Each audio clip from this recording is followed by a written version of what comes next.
কালকা আসিফা সুলতানার বার্থডে ছিল। কুদ্দুসের মেয়ে, তার বার্থডেতে আমরা সবাই গেছিলাম, তো বার্থডে সেলিব্রেট করলাম।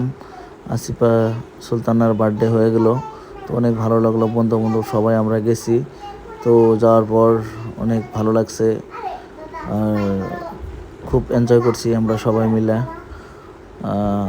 আসিফা সুলতানার দিনটা শুভ হোক, আর আল্লাহ জানি ওকে একটা ভালো মানুষ হতে দেয়, তাই সবাই আমরা দোয়া করছি আল্লাহ যাতে ও অনেক বড় মানুষ হোক। তো সবাই মিলে আমরা কেক কাটলাম, আনন্দ করলাম, ভালো লাগলো, খাওয়া দাওয়া করলাম। সর্বশেষে আমরা আসিফার মনটা ভালো ছিল না, কান্দাকাটি করছে, কেন যে ছোট বাচ্চা, অনেক মানুষ দেখে ভয় পাইছে, তার কি একটু কান্দাকাটি করছে, তাও আর কি ভালোভাবে দিনটা কেটে গেছে। তো এই যে কুদ্দুসের ওয়াইফ আর আসিফা সুলতানা, ওরা দুজন মিলে বার্থডেটা পালন করলো, কেক কাটলো সবাই মিলে। এই যে রহিম বসে আছে, রাকিবুল বসে আছে, তো সবাই মিলে আমরা কেক কাটলাম, সেলিব্রেট করলাম, খুবই ভালো আর কি।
Happy birthday, happy birthday, happy birthday, happy birthday.